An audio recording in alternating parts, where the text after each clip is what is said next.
नमो हरे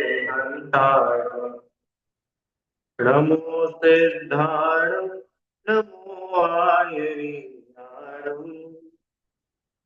नमो उवज्रायाणं नमो लोये तव साहुणम् तीन भुवन में सार वीतराग विज्ञान शिव स्वरूप शिव का नमो त्रियोग समाधि। पंडित दौलतराम जी द्वारा रचित श्री छह ढाला जी ग्रंथ का हम लोग स्वाध्याय कर रहे हैं और इसकी छठवीं ढाल में सकल संयम का वर्णन करने के बाद में अब स्वरूपाचरण चारित्र का वर्णन यहाँ पर किया जा रहा है। कैसा है वह स्वरूपाचरण चारित्र कि जिसके होने से अपने आत्मा के ज्ञान आदि संपत्ति प्रकट हो जाती है। जिस होत प्रगटे आपनी निधि, जिसके होने से आत्मा का अपना वैभव वह प्रकट हो जाता है। तो भैया अभी तक हमारा जो वैभव दिख रहा था ये सब है तो सही कि ये जो बाहर वैभव दिख रहा है वो वास्तव में आत्मा का अपना वैभव नहीं है। ये जो दिख रहा है ना बाहर, क्या दिख रहा है? कोठी, बंगला, मकान, सोना चांदी, 1.5 लाख रुपए का मोबाइल, ये जितना भी दिख रहा है ये वास्तव में अपना वैभव नहीं है। तो क्या है? ये साथ में संयोग है। और ये संयोग ये जीव का वैभव नहीं है, जीव की संपत्ति नहीं है। वास्तव में जीव की तो अपनी संपत्ति है, अपने अनंत गुण। और ये स्वरूपाचरण चारित्र का फल ये है कि जीव की जो असली निजी संपत्ति है ना, स्वरूप, ये ज्ञान आदि अनंत गुण वो प्रकट हो जाते हैं। ठीक है। अब ये स्वरूपाचरण चारित्र कहो, चाहे आत्मलीनता कहो, ये सम्यक चारित्र कहो, ये सब एक ही बात है। ठीक है। अब आज अपने को अगला छंद जो है 8वें नंबर का वो प्रारंभ करना है। स्वरूपाचरण चारित्र क्या होता है, कैसे होता है, कैसे इसकी प्राप्ति होती है। सरल भाषा में बोले तो भेद विज्ञान कैसे होता है। ठीक है। बड़ी मार्मिक पंक्तियां लिखी है दौलत राम जी ने। आइए अपन लोग मिल करके इसका पाठ करते हैं। जिन परम पैनी सुबुधि छैनी डारी अंतर भेदिया वर्णादि अनुरागादि तै निज भाव को न्यारा किया निज माही निज के हेतु निज कर आपको आपै गयो गुण गुणी ज्ञाता ज्ञान गेय मझान कछु भेद न रयो। देखिए क्या लिख रहे हैं। जिन परम पैनी सुबुधि छैनी डारी अंतर भेदिया, ओहो, और वर्णादि अनुरागादि तय निज भाव को न्यारा किया। ये दो लाइन में उन्होंने बता दिया कि भेद विज्ञान कैसे करते हैं। समझिएगा, अब आप सब लोग बहुत उपयोग लगा करके सुनना। बहुत काम का विषय है अब जितना भी आगे चलने वाला है। उदाहरण दिया, क्या उदाहरण दिया कि जैसे छैनी, छैनी देखिए आप लोगों ने, छैनी हथौड़ा देखा है? क्या होता है उससे, क्या करते हैं? छैनी हथौड़ा जो होता है उससे क्या किया जाता है? हाँ, चट्टान वगैरह होती है ना, शाबू बनाते हैं, चट्टाने होती है या पत्थर होते हैं, उनको तोड़ने के लिए, हाँ, उसको तोड़ने के लिए छैनी का यूज किया जाता है। देखिए कहाँ है, आप लोगों को बताते हैं, इससे क्या समझने में सरल है। ये तो दिख रहा है आप लोग को सामने, है ना? ये होती है छैनी। ठीक है। क्या होता है इस छैनी से कि इस छैनी को व्यवस्थित, बिल्कुल बढ़िया वाली जगह पर रखो, जो जॉइंट है वो जॉइंट पे रख करके छेनी को रखो और एक चोट मारो। तो जैसे ही हम उस पे चोट मारेंगे तो क्या होगा कि जितनी पैनी, जितनी शार्प वो छेनी होगी ना, जितनी शार्प जितनी पैनी, उतना जल्दी से उसके दो टुकड़े हो जाते हैं। बराबर। देखी आप लोगों ने छेनी? नहीं देखी कभी? देखी होगी। मंदिर, जैसे कहीं मंदिर वगैरह बनते हैं या काम चलता है मार्बल का या कुछ, तो वो छेनी हथौड़े से काम करते हैं ना कारीगर लोग। तो ये होती है छेनी। तो ये छेनी अपने को चलानी है। भैया कहाँ चलानी है? हमारे शरीर में ऐसी छेनी कहाँ चलेगी? हम तो खत्म हो जाएंगे इस हिसाब से। तो आप ये कौन सा भेद विज्ञान करा रहे हैं कि नहीं ये वाली छेनी नहीं चलानी है? देखो क्या लिख रहे दौलत राम जी। दौलत राम जी लिख रहे हैं, ऐसी परम पैनी सुबुद्धि छेनी, सुबुद्धि रूपी छेनी, लोहे की नहीं, सुबुद्धि। सुबुद्धि मतलब सम्यक बुद्धि, और सरल करो सम्यक ज्ञान, और सरल करो भेद विज्ञान। भेद विज्ञान रूपी छेनी से अपने को अपने अंदर ही भेद डालना है। वापस क्या लिखा? जिन परम पैनी, जिन मतलब जिन्होंने, जिन्होंने मतलब कि इनकी मुनि राजा की बात चल रही है ना, वे स्वरूपाचरण चारित्र उन्हीं का वर्णन चल रहा है। तो क्या किया उन मुनिराज ने कि परम पैनी छैनी, पैनी नहीं, पैनी मतलब समझते हो? पैनी मतलब शार्प, शार्प। और परम पैनी मतलब बहुत ज्यादा शार्प, बहुत ही शार्प। ठीक है। अब कौन सी छैनी? तो बोल रहे हैं सुबुद्धि छैनी। सुबुद्धि मतलब भेद विज्ञान रूपी छैनी। किस छैनी की बात चल रही है यहाँ पे? सम्यक ज्ञान रूपी छैनी, भेद विज्ञान रूपी छैनी। आया समझ में? भेद विज्ञान रूपी छैनी मतलब वह उदाहरण दिया कि जैसे छैनी का यूज करके किसी भी चट्टान के दो टुकड़े कर देते हैं, उसमें भेद डाल देते हैं, तो अलग अलग कर देते हैं। ऐसे ही जीव अपने सम्यक ज्ञान से, अपने भेद विज्ञान से, अपनी सुबुद्धि से अपने अंदर में ही भेद डाले। क्या भेद डाले? कि अंदर में बहुत सारी मिलावट चल रही है, उन मिलावट को अलग अलग कर दे। ये जो मिलावट को अलग अलग करने का नाम है ना, इसी का नाम है भेद विज्ञान। देखो उस शब्द को तोड़ो। ज्ञान मतलब तो जानना, भेद, ज्ञान। विज्ञान मतलब विशेष रूप से जानना। और विशेष रूप से क्या जानना? कि जो भेद है उस भेद को जान ले। समझ में आया भेद विज्ञान शब्द का अर्थ? जो भेद है माने जो दो चीजें अलग अलग है, उन दोनों को अपने ज्ञान से अलग अलग जान लेना। अलग अलग करना नहीं है, अलग अलग तो वो ऑलरेडी है। हाँ, पर उनको अलग अलग जान लेना, इसका नाम है भेद विज्ञान। ठीक है। अब बोल रहे हैं कि भेद विज्ञान माने सम्यक ज्ञान द्वारा क्या करना? जिन परम पैनी सुबुधि छैनी, दारी अंतर भेदिया। माने इस परम पैनी तीक्ष्ण छैनी के द्वारा, कौन सी छैनी? कौन सी छैनी? सम्यक ज्ञान रूपी छैनी के द्वारा क्या करना है?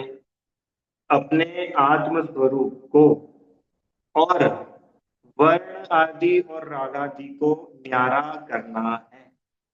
जैसे वो छैनी डाल करके उन दोनों को अलग अलग कर देते ना। कैसे अलग अलग कर देते? ये अलग, ये अलग, दोनों अलग हो गए। ऐसे ही आत्मा और राग आदि भाव, साथ में वर्ण आदि भाव, अभी सबकी बहुत अच्छे से डिटेल करने वाले। वर्ण आदि क्या होता है, राग आदि क्या होता है, उनसे अपने आत्मा को, अपने आत्म स्वरूप को उनसे भिन्न करना। भिन्न करना मतलब कि ये जो मैं मानता हूं, क्रोध, मान, माया, लोभ, ये वास्तव में मेरा स्वरूप नहीं है। ये तो कर्म के उदय से होने वाले भाव है। और इनको ही मैं अपना मानकर, इनमें ही मैं एकत्व मानकर, ये ही मैं हूं ऐसा मान करके क्या होता है? मैं हैरान परेशान रहता हूँ, दुखी रहता हूँ, नए नए कर्म बांधता रहता हूँ। तो ये भेद विज्ञान क्या करेगा? ये भेद विज्ञान जो दोनों के बीच में डिफरेंस है उस डिफरेंस को अपने को बता रहा है कि भाई जिन दो बातों को आपने एक मान लिया है वो एक नहीं है, वो अलग अलग है। और जब आप उनको अभेद विज्ञान रूपी छेनी से उनको भिन्न करोगे तो वास्तव में आपको वो अपना आत्म द्रव्य दिखाई देगा। अभी तो मिला जुला दिखाई देता है। अभी हम आत्मा को देखने जाते हैं, ये आत्मा भी छोड़ो, अभी अगर हम अपने आप को देखने जाते हैं तो हमको क्या दिखता है? शरीर दिखता है। हमको क्या दिखता है? स्त्री पर्याय दिखती है। हमको क्या दिखता है? पुरुष पर्याय दिखती है। माँ पना दिखता है, बेटा पना दिखता है। तो ये तो वो मिलावट वाले को हमने अपना मान लिया। अब ये मिलावट अलग कैसे होगी? कि वो परम पैनी छैनी पड़े। परम पैनी के अर्थ अपन करेंगे खाली इंफॉर्मेटिव लेवल पे नहीं कि हाँ ठीक है पढ़ लिया, जीव अलग है पुद्गल अलग है। ये हुआ पैनी छैनी। और परम पैनी छैनी मतलब कि उसमें लग करके जिस जिस प्रकार से शरीर, वर्ण, राग आदि, ये पुद्गल ये सब लग, और वास्तव में मैं जीव चैतन्य, मैं एक अलग द्रव्य हूँ, एक अलग तत्व हूँ। ये दोनों अलग अलग दिखे। देखो इतनी गजब बात है, अलग अलग होने के बाद में अलग अलग दिखे उसकी बात नहीं कर रहे, साथ में होने पर अलग अलग दिखे। आई बात समझ में? साथ में होने पर ही, क्योंकि अलग अलग तो कब होंगे?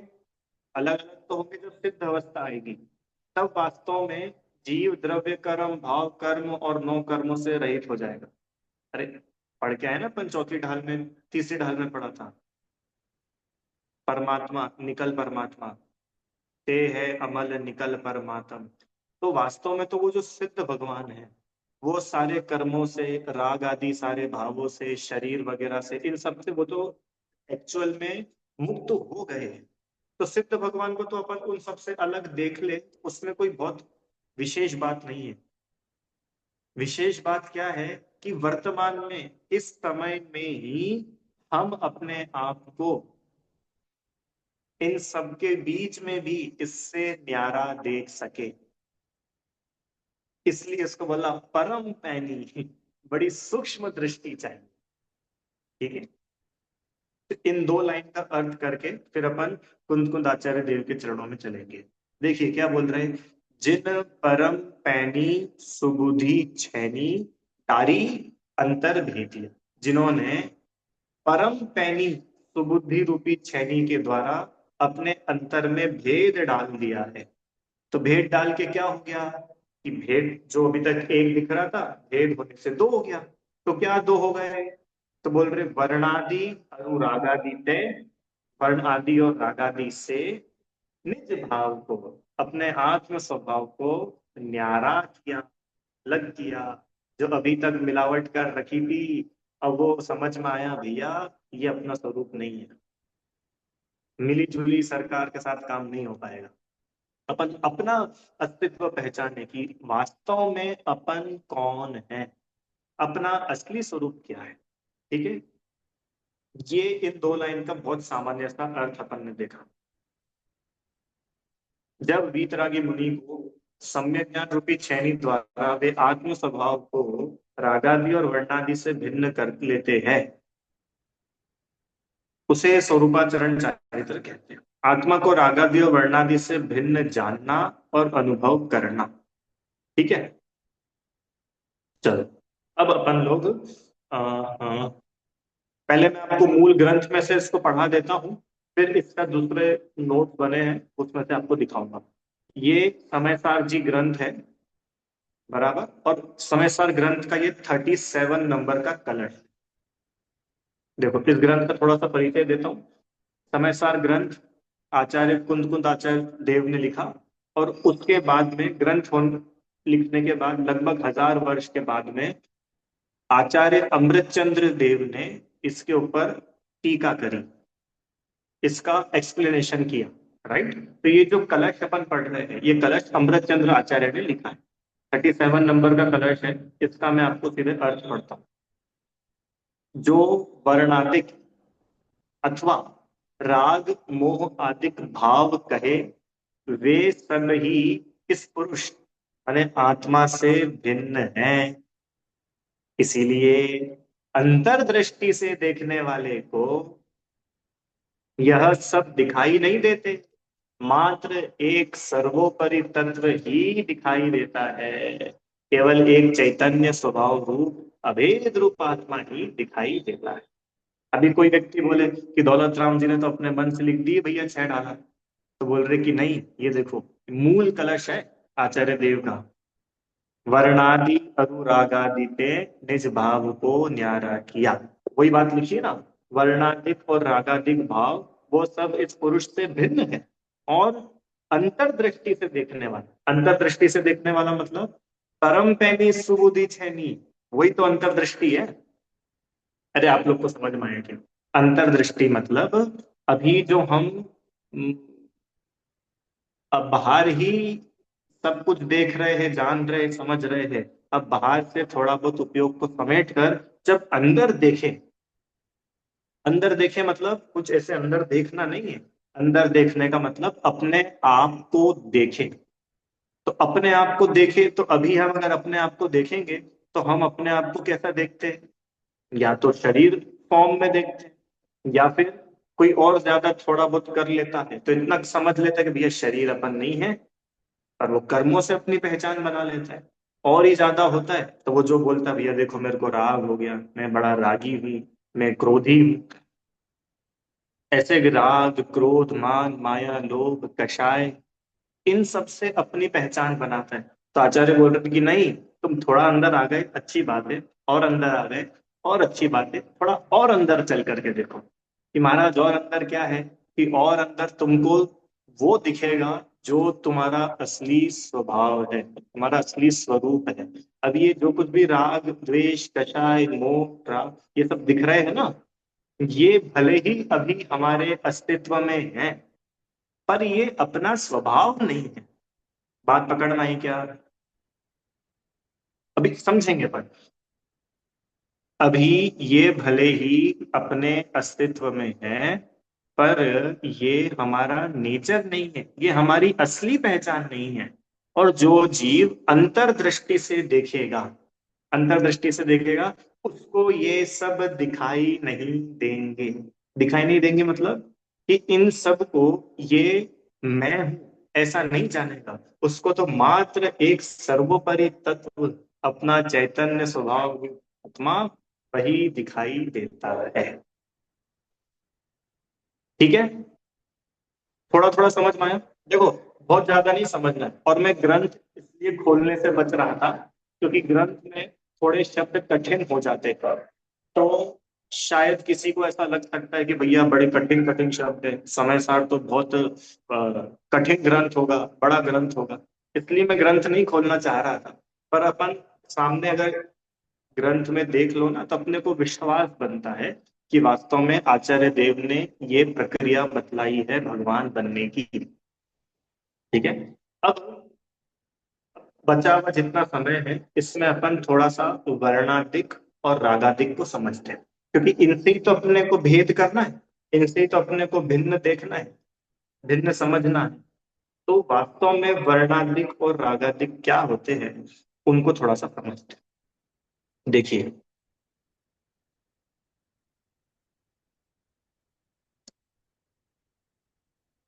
ये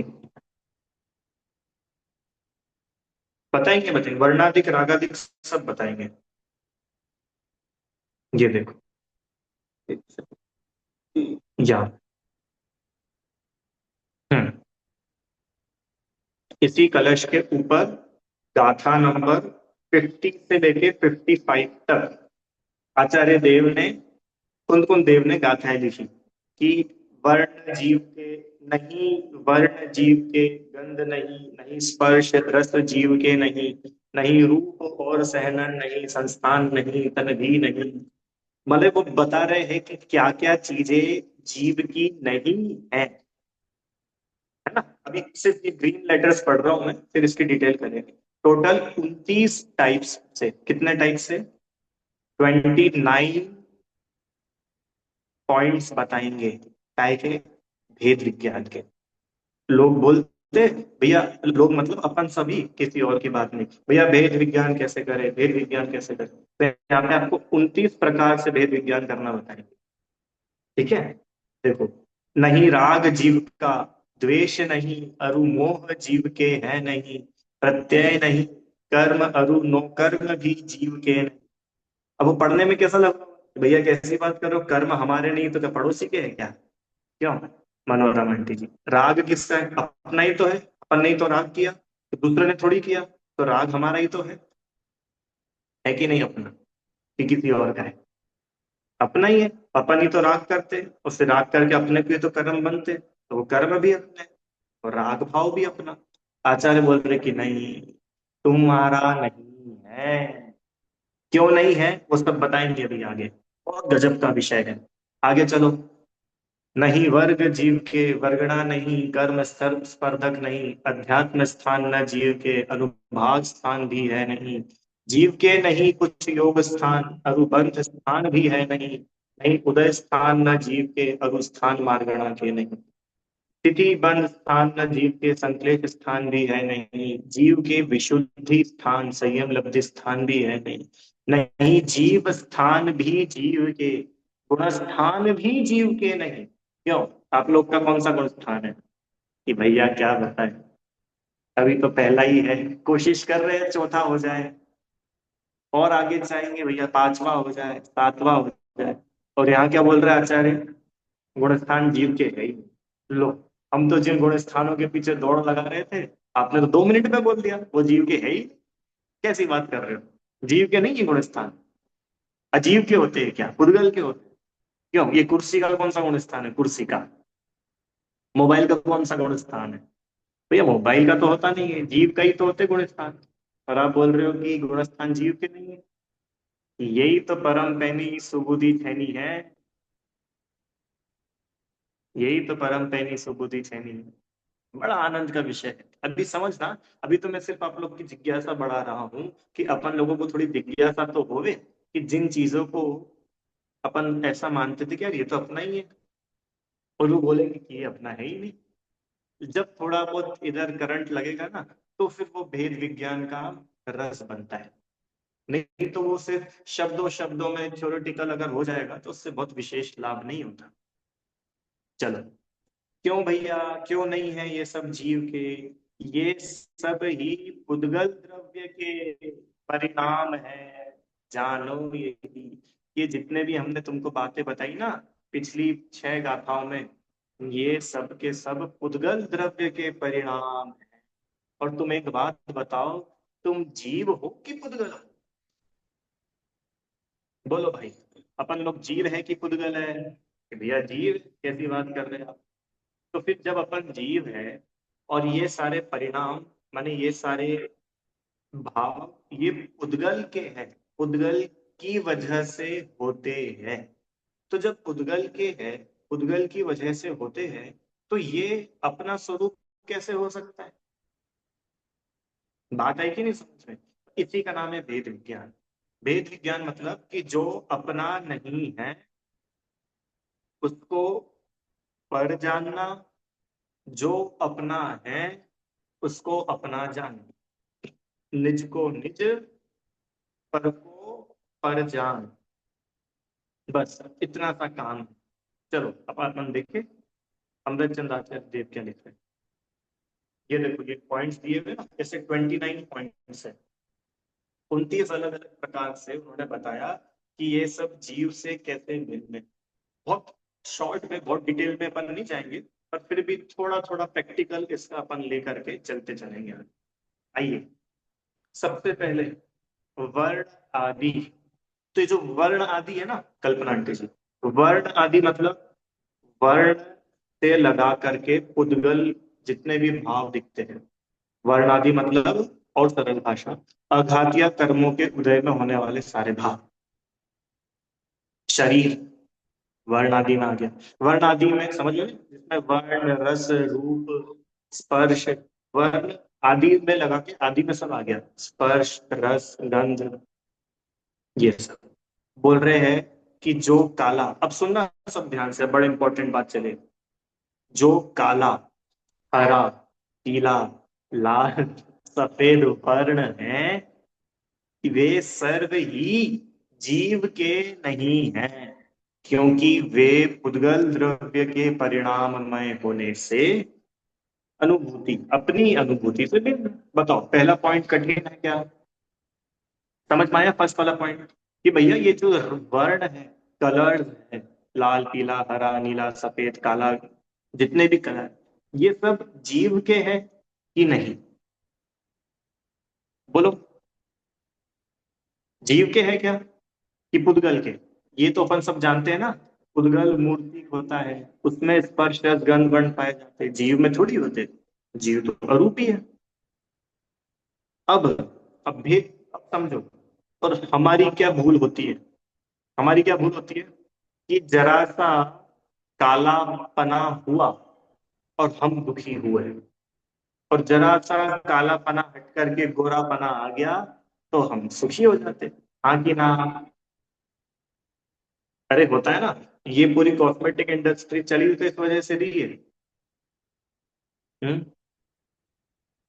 मतलब जीव की ऐसी बुद्धि होती कि नहीं होती? वो इन रंगों से अपनी पहचान मानता है। काला पीला हरा लाल सफेद आदि वर्ण ये जीव के नहीं हैं, जीव की अनुभूति से भिन्न है। ये पुद्गल द्रव्य के परिणाम। कल्पना आंटी जी, अब वो जो भेद विज्ञान की बात चल रही थी ना, भेद विज्ञान क्या है? भेद विज्ञान इतना है कि अंतरंग में हमने इन वर्ण को अपना स्वरूप माने बैठे। क्या स्वरूप माने बैठे? मैं बोल रहा हूँ, देखो मैं कितना सुंदर हूँ।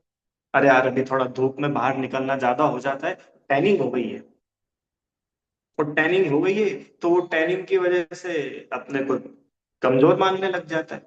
अथवा बहुत ज्यादा सुंदर हो, बहुत ही बढ़िया रंग हो, फेयर कॉम्प्लेक्शन हो, तो क्या है, मैं अपने आप को बड़ा मानता है। तो बोल रहे कि भाई सुन, तुझे थोड़ा सा भेद डालने की जरूरत है। क्या भेद डालने की जरूरत है भैया?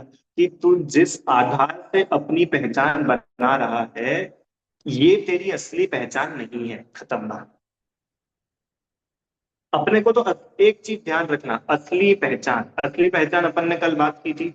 असली पहचान मतलब वो कि जो ऑल टाइम हमारे साथ रहे। और ये तो कितना मोटा मोटा है, अरे ये जो शरीर का कलर है ये मेरा कैसे हो सकता है? ये तो कितनी मोटी बात है। आया समझ में?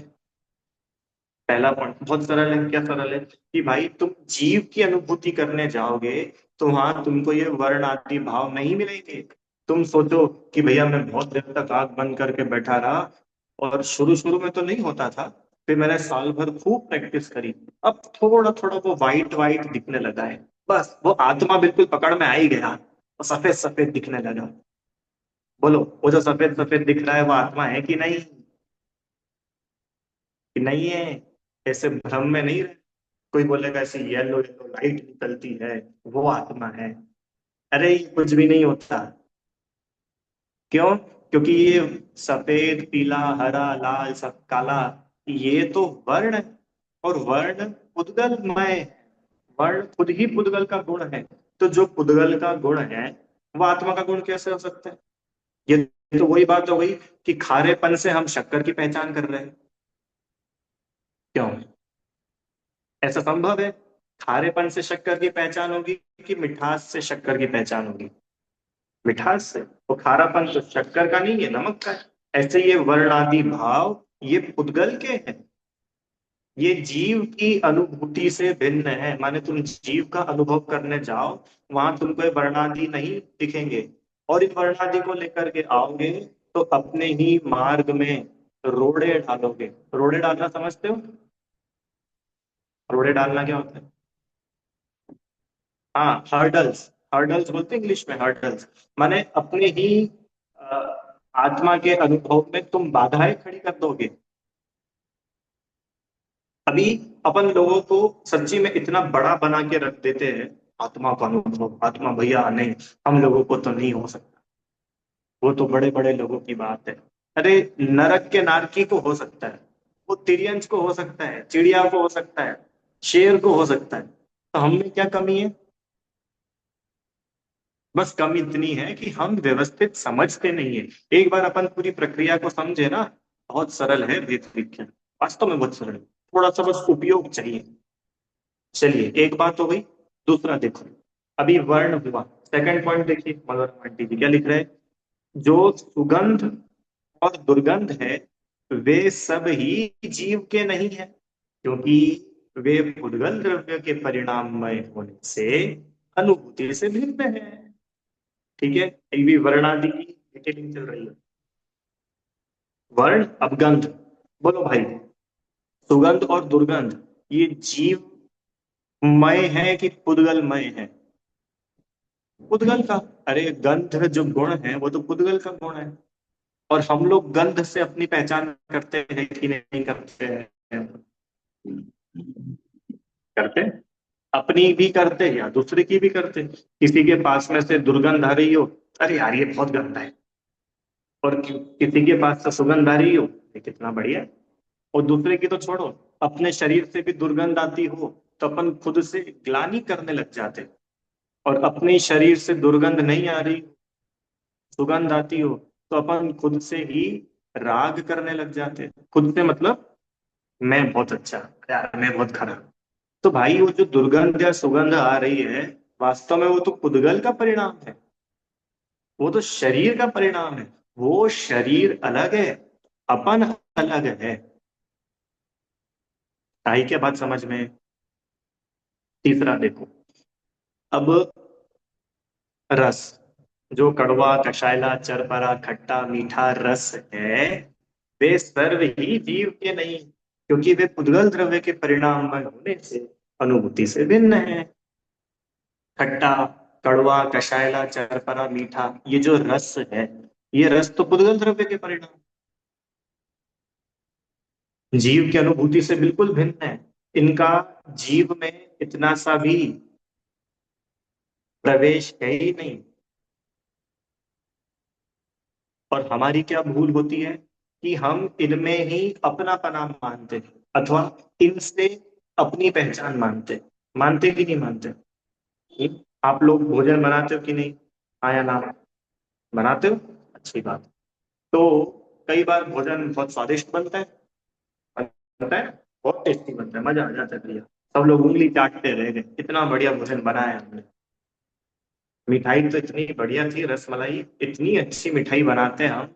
जैसी रसमलाई मैं बनाती हूँ, ऐसा तो कोई भी नहीं बनाता। जो कचौरी मैं बनाती हूँ, या जो भी, वो तो और किसी के हाथ में तो वो जादू है ही नहीं जो मेरे हाथ में जादू है। सुनना, अब ये जो अहंकार चढ़ा है ना, ये अहंकार की जड़ है अज्ञान। अरे भाई, वो कचौरी का जो स्वाद है, वो रसमलाई का जो मीठा स्वाद है, वो जीव है क्या कि पुद्गलमय है? पुद्गलमय। और वो पुद्गल में जो स्वाद है, उस स्वाद को अपन ऐसा मानते हैं, मेरी पहचान, मेरी पहचान है रसमलाई,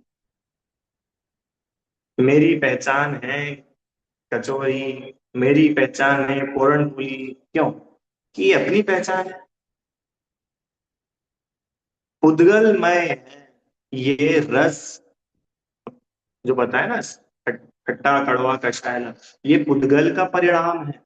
माने पुद्गलमय है, पुद्गल द्रव्य का परिणमन है, जीव का परिणमन नहीं है। और जीव क्या मानता है? क्या मानता है?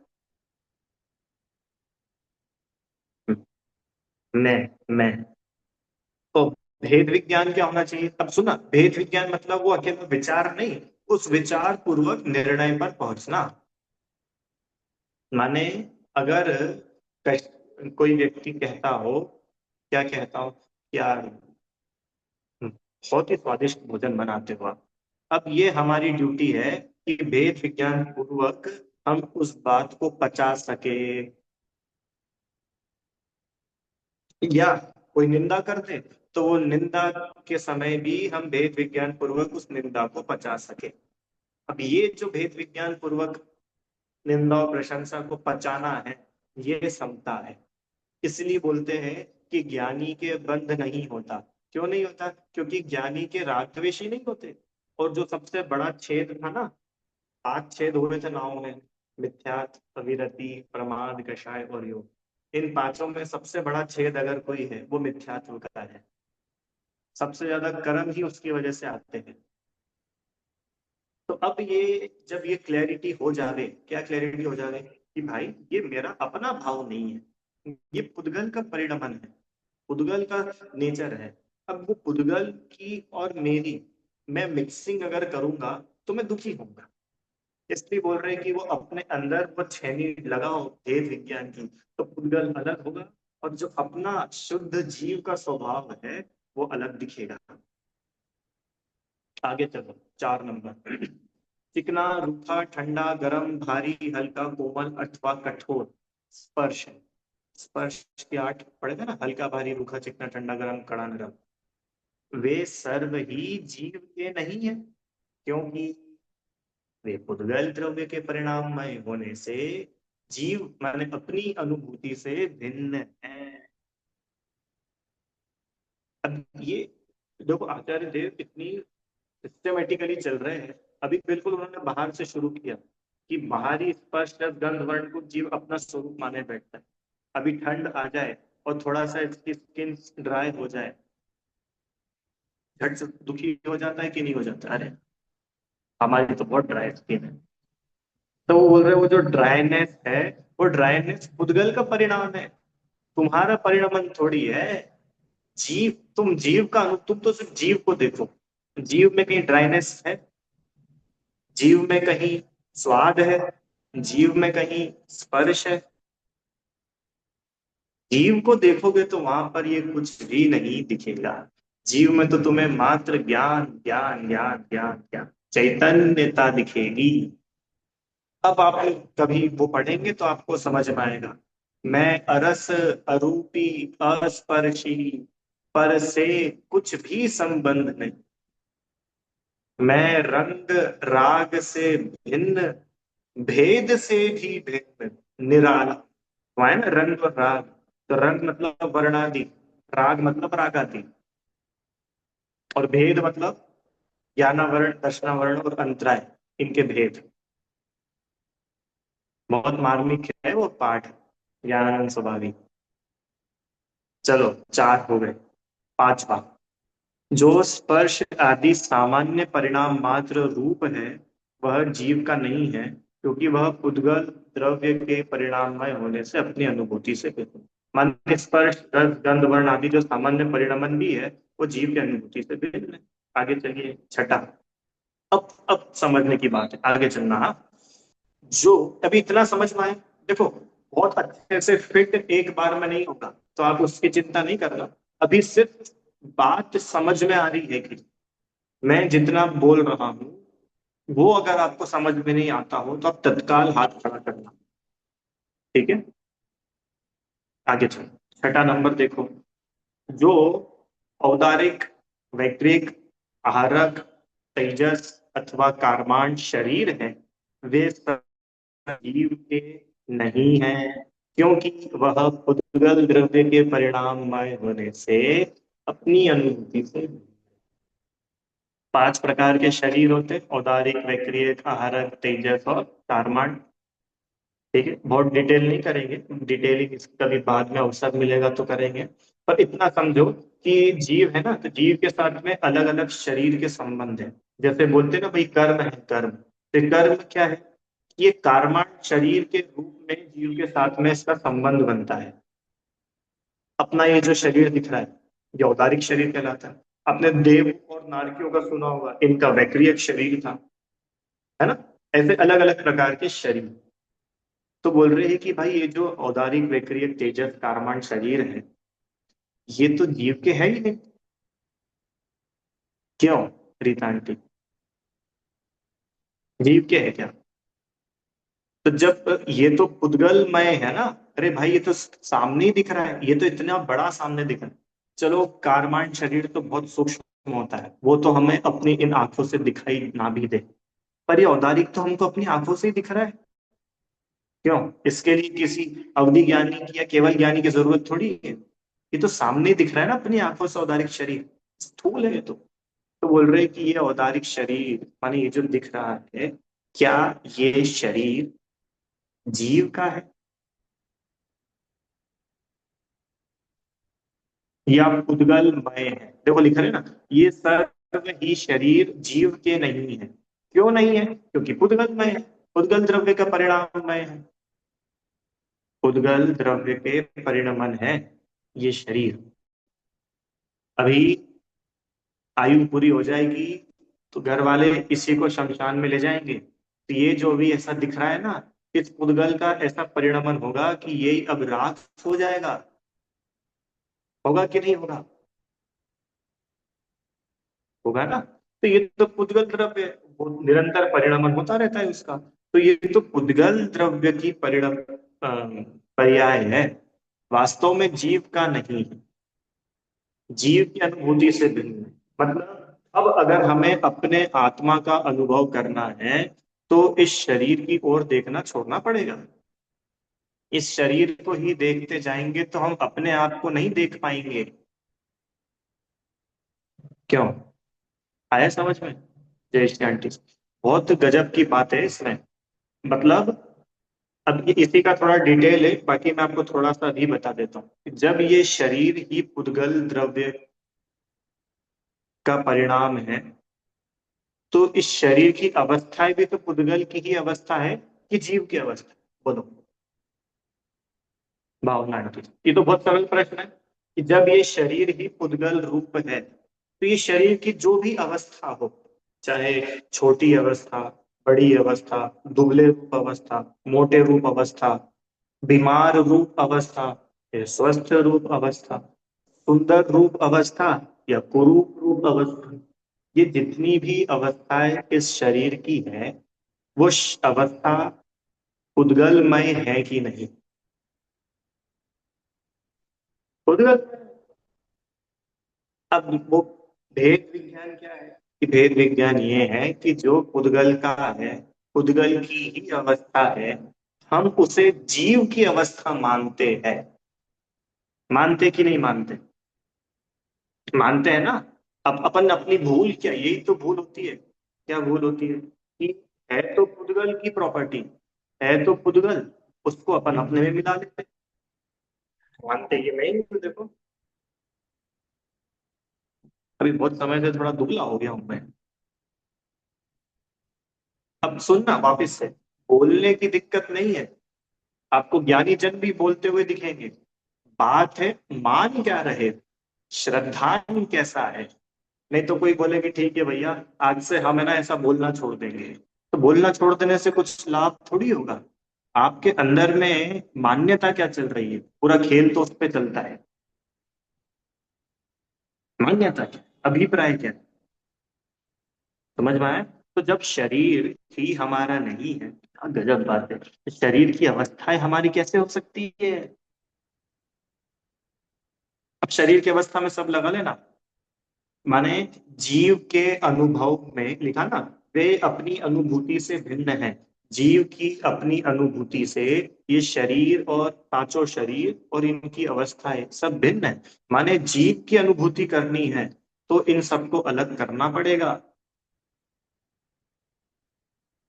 नहीं भैया, वो कानों से आजकल सुना ही नहीं आता, बहुत कम कम सुन पाते हैं। आंखें भी बड़ी कमजोर सी हो गई है। और क्या बताए भैया, अब तो कमर भी नहीं साथ देती है। क्यों? अब तो सम्यक दर्शन नहीं कर सकते हैं भैया। अब आजकल तो बेड रेस्ट है, मंदिर ही नहीं जा पाते, अब थोड़ी सम्यक दर्शन कर पाएंगे।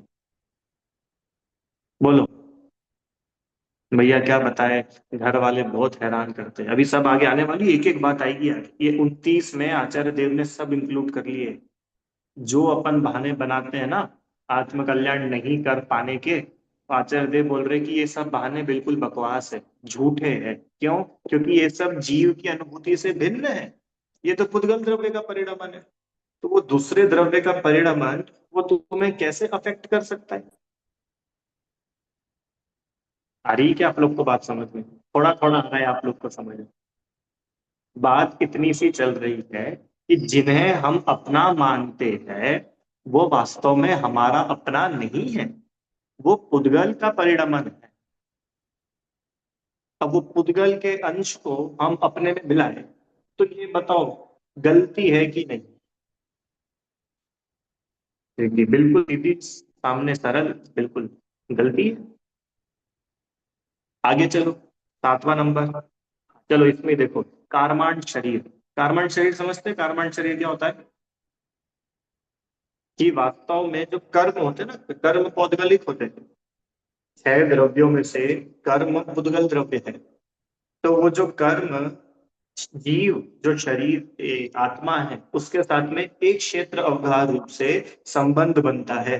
जहां जहां वो आत्मा है, वहां वहां वो कर्म भी उसके साथ में जाते हैं। आपको पता है, ये जो अवधि ज्ञानी मुनिराज होते हैं, अरे अवधि ज्ञानी समझते हैं ना, कि वो अंजना जो थी, वो जंगल में घूम भटक रही थी। इतने में उन्हें मुनिराज के दर्शन हुए, और मुनिराज से पूछा कि हे स्वामी, हमने पूर्व भाव में ऐसा क्या किया कि हमारे साथ अभी ये सब चल रहा है, ये सब हो रहा है। तो अवधि ज्ञानी मुनिराज ने पूर्व भाव की घटनाएं बताई। बराबर। कई कोई ऐसे भी प्रकरण आते हैं कि अवधि ज्ञान से उन्होंने भविष्य का जान करके बता दिया। उस जीव को देख करके बताते, कैसे बता देते हैं? मालूम है कैसे बता देते हैं? कि जो अवधि ज्ञान होता है, जिनकी जितनी अधिक विशुद्धि होती है, जिनकी जितनी अधिक निर्मलता होती है, वो उतना सूक्ष्म सूक्ष्म जान पाते हैं। ये बात तो पक्की है, अवधि ज्ञान से जान सिर्फ पुद्गल को ही सकते हैं, जीव को तो नहीं जान सकते, है ना?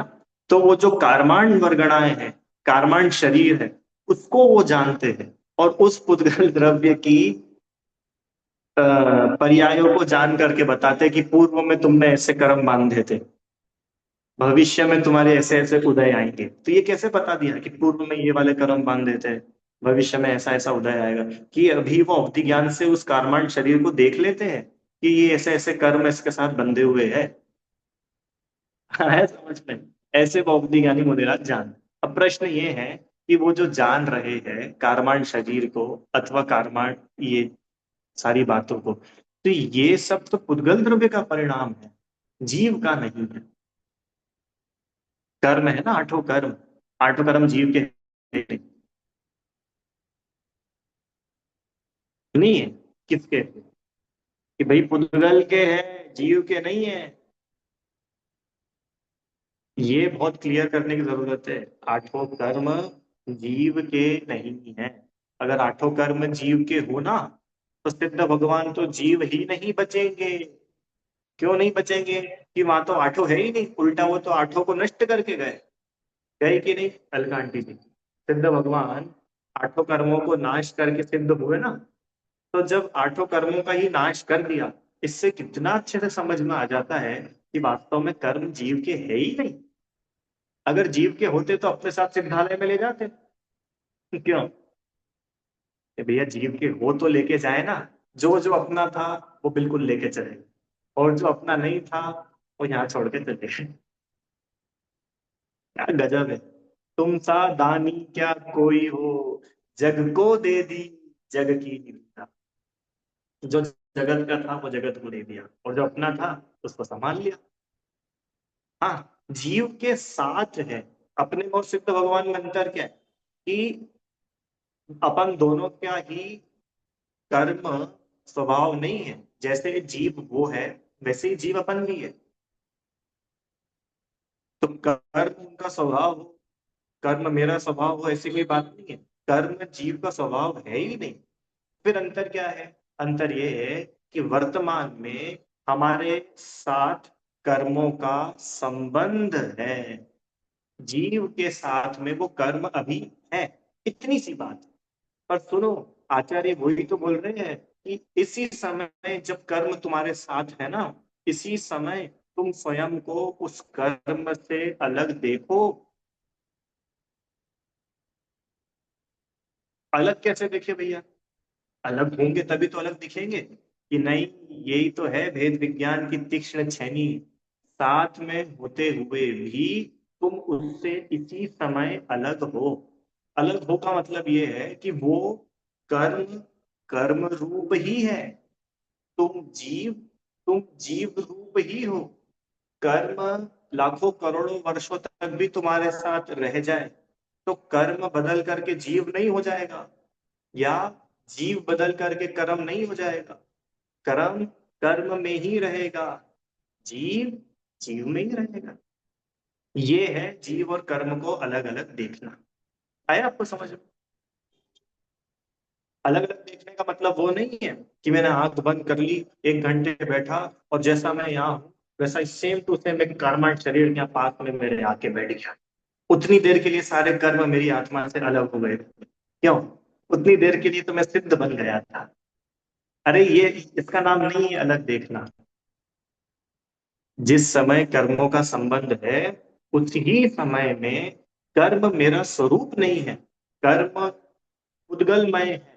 मैं जीव चेतन द्रव्य हूं, कर्म जड़ है। बस ये जो मान्यता है, ये श्रद्धान, इसका नाम है कर्मों को भिन्न देखना। ठीक है? करेंगे अपन इस पे और चर्चा करेंगे, खूब खुलासा करेंगे। अरे इतना आनंद है, जीव की अनुभूति से भिन्न है मतलब जीव जानने वाला है, और ये जितने भी ये जानने देखने वाले नहीं है। हाथ जानता है कि नहीं जानता है? आंखें जानती है? आंखें नहीं जानती, क्या बात कर रहे हैं? कान तो जानते, कान सुनते कि नहीं? आंखें देखती है कि नहीं? जीवान चखती है कि नहीं?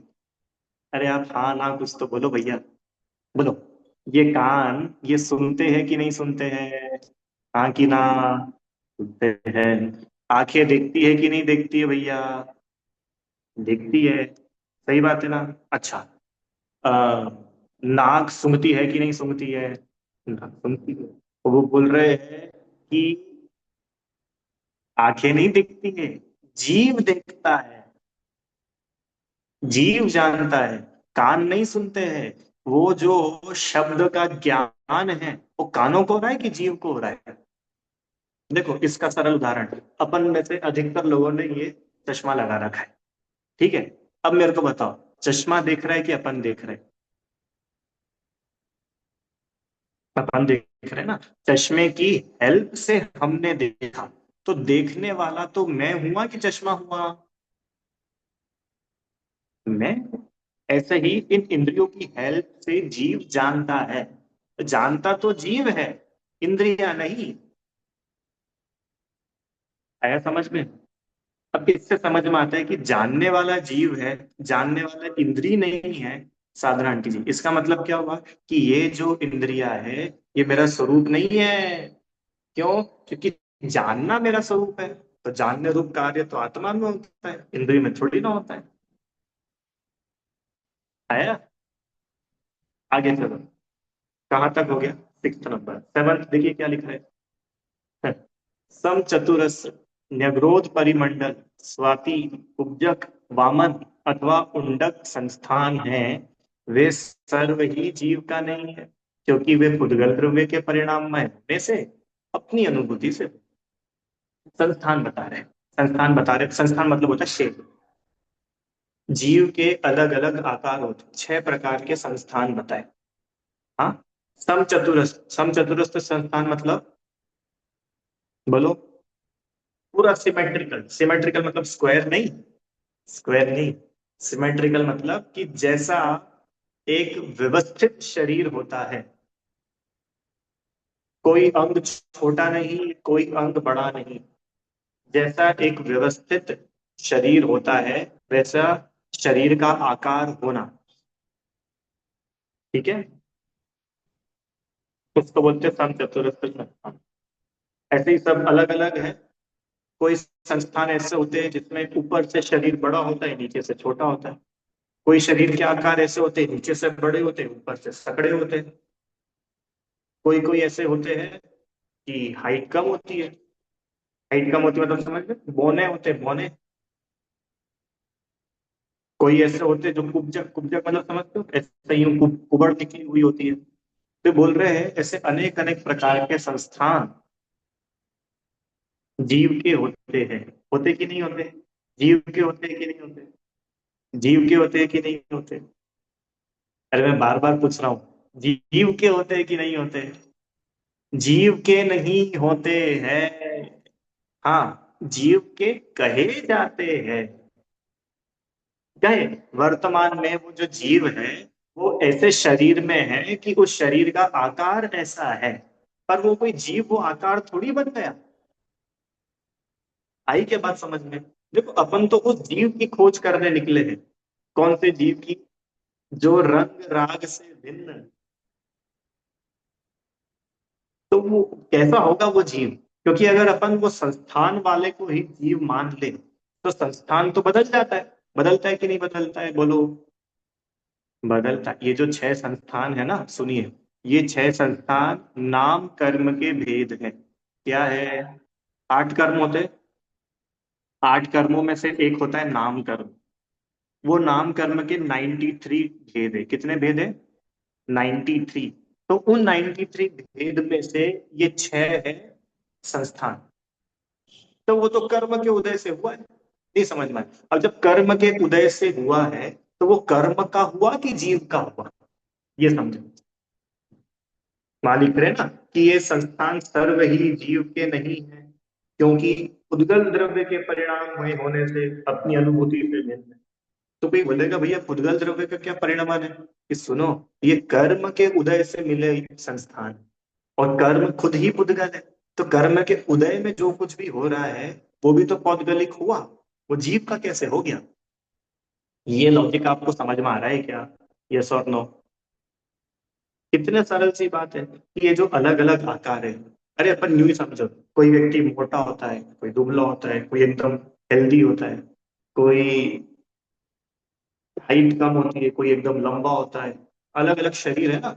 तो बोल रहे कि भैया इस शरीर के आकारों में तुम जीव को मत खोजना, क्योंकि इन शरीरों में उलझे रह जाओगे तो जो जीव है उससे तुम अनजान रहोगे।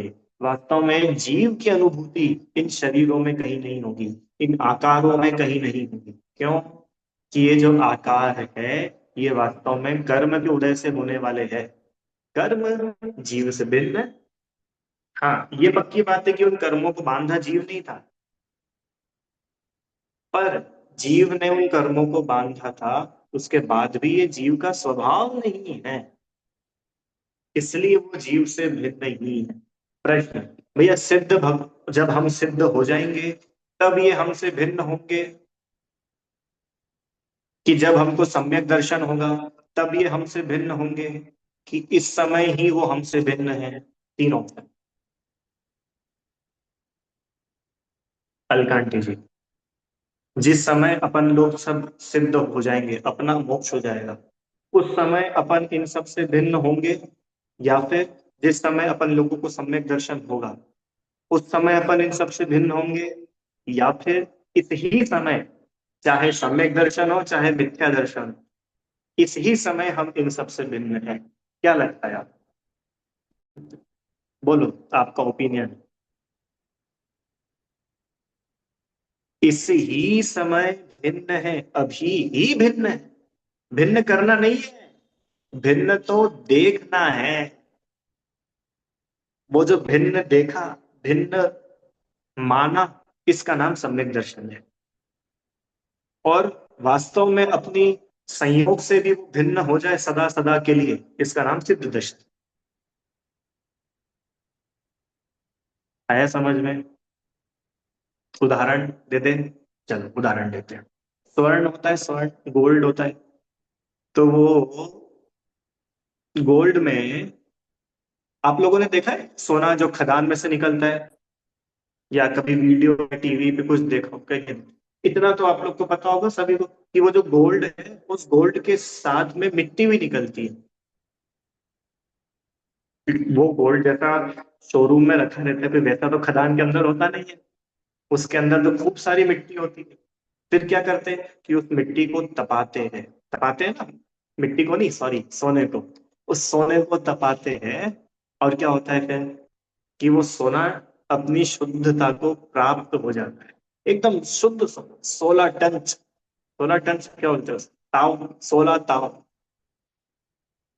हाँ, 24 कैरेट, जो भी क्या बोलते हैं भैया। ठीक है भैया, आप लोग जानना। तो बात ये है कि वो सोना और मिट्टी दोनों साथ में थे कि नहीं? कब से साथ में? कि भाई जब से वो खदान में सोना है ना, तब से सोना और मिट्टी साथ में। ऐसा नहीं है कि पहले सोना शुद्ध था, फिर मिट्टी आ गई हो, और फिर खदान वालों ने उसको निकाला, फिर मिट्टी को अलग किया, कि नहीं। वो मिट्टी और सोना तो बिल्कुल साथ में ही थे, अनादि से साथ में चल रहे, कोई दिक्कत नहीं होनी। पर हमारा प्रश्न ये है कि जिस समय सोना और मिट्टी खदान में साथ साथ में है, क्या उस समय सोना और मिट्टी साथ साथ में है, एक ही है कि नहीं? एक दिख रहे हैं पर वो एक नहीं है। मिट्टी मिट्टी है, सोना सोना है।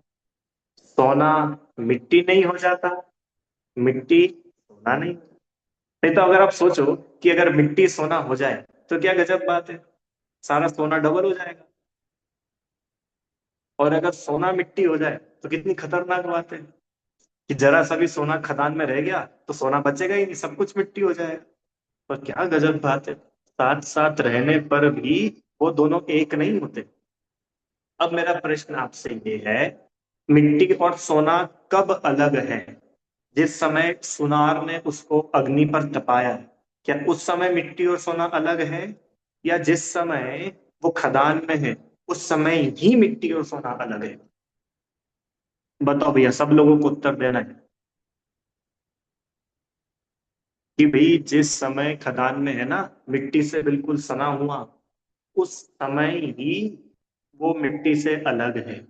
कैसे अलग है? कि मिट्टी उसका स्वभाव नहीं है, मिट्टी अलग है, सोना अलग है। हाँ, दोनों साथ में जरूर है, हम उससे इनकार नहीं कर रहे, दोनों साथ में है, पर फिर भी सोना एक अलग वस्तु है, मिट्टी अलग वस्तु। तो अलग अलग करना पड़ा क्या?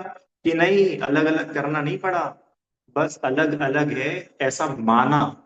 अलग अलग तो वो है ही, अपन करेंगे क्या अलग अलग, वो तो ऑलरेडी अलग अलग है, माना। अब ये जो माना ना, माना, इस मानने का नाम है सम्यक दर्शन। श्रद्धा सच्ची हो गई, मान्यता सच्ची हो गई, बस। अभी वो मिट्टी अभी भी सोने से बिल्कुल तनी हुई है, सोना मिट्टी से, वो दिक्कत नहीं है। पर अभी सिर्फ मान्यता में इतनी क्लियरिटी आई है कि ये जो मिट्टी सोने के साथ में दिख रही है, ये वास्तव में सोना नहीं है, सोना अलग है, मिट्टी अलग। अब आगे चलो। अब जब वो सोने को, मिट्टी वाले सोने को अग्नि पर तपाया, और वो मिट्टी मिट्टी अलग हो गई और सोना सोना रह गया, अब बताओ सोना और मिट्टी अलग अलग है कि नहीं? कि बिल्कुल अलग अलग है, अलग अलग है, और अलग अब हो भी गए हैं। क्या बोला? अलग अलग तो थे ही, अलग अलग होने पर भी जो अभी वो साथ में थे ना, अब तो वो अलग अलग हो भी गए। आया समझ में? ऐसे ही ये संस्थान, ये शरीर, ये स्पर्श गंध और ये जो कुछ भी है, कर्म आदि, इनका जीव के साथ में संबंध भले ही हो, साथ में दिखते भले हो, पर ये जीव के साथ में दिखने पर भी जीव और ये अलग अलग ही है। अब अलग अलग है, ये श्रद्धा हो, इसका नाम है भेद विज्ञान, इसका नाम है सम्यक दर्शन। और जैसे ये अलग अलग श्रद्धा में हमने समझा, वैसे ही ये अलग अलग हो जाए। अब अनादि अनादि काल के लिए शरीर का संबंध ही छूट गया, कर्मों का संबंध ही छूट गया। अरे क्या संस्थान, क्या सहनन, क्या वर्ण, क्या रूप, क्या रस, क्या औदारिक, क्या वैक्रिय, क्या कार्माण, सबका संबंध छूट गया, हटा। ये जो संबंध छूट गया, इसका नाम है मोक्ष, सिद्ध अवस्था। है समझ में? हाँ कि ना? चलो, तो सिद्ध भगवान और अपने में क्या समानता है?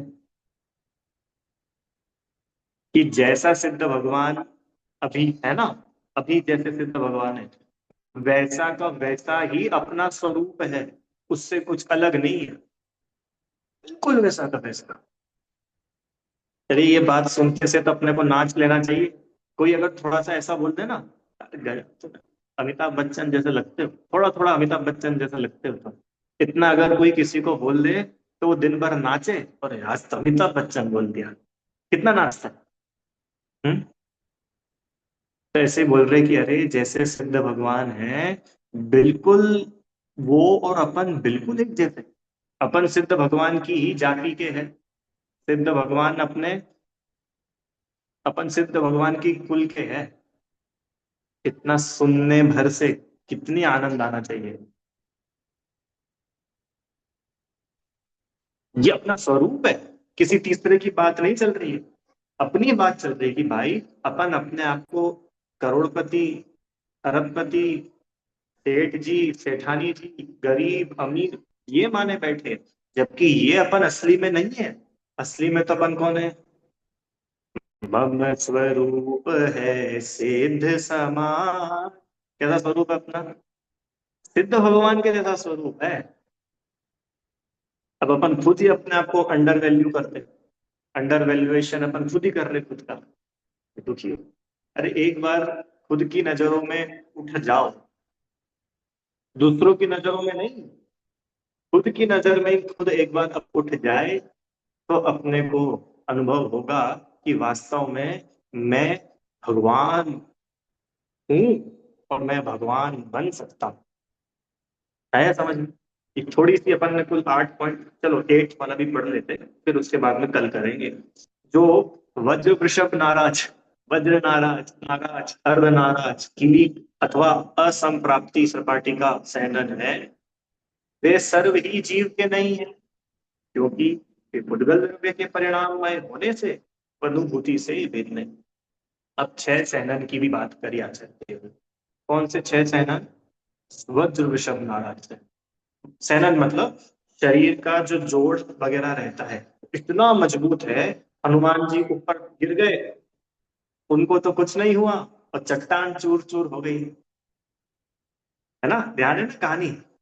वे एक गुफा में उनका जन्म हुआ और फिर उनको विमान में बैठा कर ले जा रहे थे, तो बालक था, मचल करके विमान से नीचे गिरा और देखा तो क्या हुआ? उनको तो कुछ नहीं हुआ, तो बढ़िया किलकारियां मार रहा है बच्चा। और जिस चट्टान पर गिरे, जिस शिला पर गिरे, वो शिला ही चूर चूर। क्या, क्यों हुआ ऐसा? वज्र वृषभ नाराज सहना है। और शरीर का सहना नहीं ऐसा है, ऐसी उसकी ताकत है कि चट्टाने चूर चूर हो जाए, इनका कुछ नहीं बिगड़े। बहुत सारी बातें हैं। तीर्थंकर बालक का जन्माभिषेक होता है बड़े बड़े कलशों से। क्यों? अपन ने की थी ना बात, कितने बड़े बड़े कलश, उनसे उनका जन्माभिषेक कर रहे 1008 कलशों से। और मजाल कि वो बालक हिल भी जाए अपनी जगह से। क्यों? वज्र वृषभ नारद सेना। ठीक है। तो ऐसे ये 6 प्रकार के सेनन है। वज्र वृषभ नारद सबसे बेस्ट। और आगे आगे आते आते आते आते असंप्राप्ति, असंप्राप्ता सपाटी का सेनन ये सबसे लीस्ट होता है। अलग अलग इनके उदाहरण है, जैसे सांप होता है। अब सांप देखो कैसा है, उसके कोई जॉइंट्स ही नहीं है, ऐसा ऐसा उसका शरीर होता रहता है। कोई कोई का ऐसा सेनन होता है कि जरा सा टल्ला लग गया तो फ्रैक्चर हो गया। होता है ना? तो ऐसे सबकी हड्डियों के जोड़ आदि अलग अलग प्रकार के होते हैं। ये क्या है कि ये भी कर्म के उदय में होने वाली अवस्थाएं हैं। वे बोल रहे हैं कि तुम इससे मत सुखी दुखी हो भैया कि हमारा सहनक बड़ा अच्छा और हमारा बड़ा ही कमजोर। अरे तुम जिसको अच्छा और बुरा मान रहे हो, थोड़ा अंदर से देखो। आचरण लिखा ना, अंतर्दृष्टि। अंतर्दृष्टि से देखोगे तो पता चलेगा कि ये सहनन तुम्हारे अंदर है ही नहीं। ये तो उद्गल द्रव्य का परिणाम, जीव की अनुभूति से तो भिन्न है। पता है ये बात अपने को एक बार अगर ईमानदारी से समझ में आ जाए ना, अपने को दुनिया को देखने का नजरिया बदल जाएगा। सच्ची, दुनिया को देखने का दृष्टिकोण बदल जाएगा। अभी तक हम लोग दूसरों को क्या मानते हैं? किस आधार पर मानते हैं? बस ऐसा ही, ये अच्छा, ये बुरा, ये बहुत अच्छा भोजन बनाता है, ये बहुत अच्छा, ये बिल्कुल अच्छा नहीं, ये बहुत खराब, इसमें बहुत सारी स्किल्स है, ये बहुत अच्छा, इसमें कुछ भी स्किल नहीं है, ये खराब। पर जब अपने को ये बात समझ में आएगी तो अपने को पता चलेगा कि अपन इसको इस बेसिस पे अच्छा मान रहे हैं, इस बेसिस पर बुरा मान रहे हैं। पर वास्तव में ये जो दोनों मैंने पैमाने बनाए हैं, ये दोनों ही इसका स्वभाव नहीं है। ये तो उनसे भिन्न जीव है। आया क्या समझ में? तब अपने को अंदर में आनंद की अनुभूति होगी। ठीक है, चलिए आज इतना ही रखते, 8 पॉइंट देखे, कुल 29 है। अब पता नहीं कितना टाइम लग जाएगा, पर फिर भी भाव ऐसा है कि ये 29 एक बार अपन लोग पढ़ तो ले, क्योंकि पता नहीं अपने में से कब किसका प्रसंग बने समय सार जी को खोलने का, देखने का, पढ़ने का। इसके लिए अभी अपन कम से कम इनको देख तो ले कि ये अपना वैभव है। अभी वो बोल रहे थे ना, जीव की संपत्ति ये है, जीव का, कि ये सब भले ना हो, जीव अपने आप में पूरा है, बिल्कुल पूरा है। ठीक है, चलिए इतना ही रखते हैं। 9 नंबर से अपन लोग कल देखेंगे। प्रश्न है कुछ?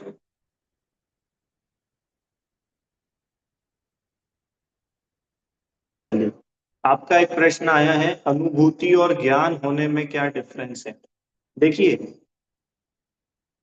अनुभूति मतलब श्रद्धांत सहित जो है, जो फीलिंग फीलिंग है, फीलिंग अनुभव, हम क्या फील कर रहे हैं, वो तो कहलाती है अनुभूति। और ज्ञान मतलब कि हम अभी जैसा अपन नहीं पढ़ लिया, ये ज्ञान तो हो गया, राइट? अब इसका अनुभव, अनुभव मतलब कि इस रूप ही मैं हूं, मैं पने से जब उसका जानना हो, उसका नाम है अनुभव, अनुभूति। ठीक है, जिनवाणी स्मृति। हे जिनवाणी भारती, तो ही जपू दिन रहे, जो तेरी शरणा करे, सो पावे सुख चैन। जावाणी के ज्ञान से सूझे लोकालोक, सो वाणी मस्तक नमो सदा देते मुटो।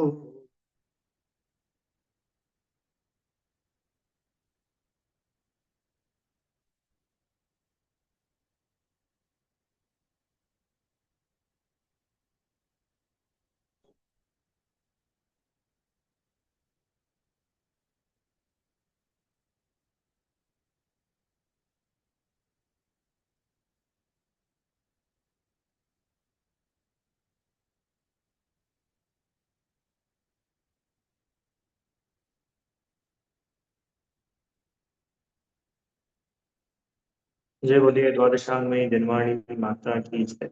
महान जैन धर्म। इसमें एक बात और है समझने की, कि आचार्य देव ने भी आगे बोला है कि भैया अगर जब ऐसा है तो फिर ये सब चीजें लिखी काहे के लिए ग्रंथ में? हमको तो कोई पता थोड़ी थी, आप ही ने ग्रंथ में लिखी। 6 संस्थान होते हैं, 6 सहनन होते हैं, तो फिर आपने क्यों लिख दिया जब वो जीव के है ही नहीं? काहे के लिए लिखा? तो फिर वहां आगे बताएंगे, व्यवहार नय का कथन है। ठीक है, तो वो नए विभाग को समझना भी बड़ा आवश्यक है। निश्चय नय को निश्चय नय के हिसाब से ग्रहण करें, व्यवहार को व्यवहार के हिसाब से ग्रहण करें। ठीक है, समझेंगे आगे बहुत व्यवस्थित रूप से। चलिए, दिन हो गया ना, जय।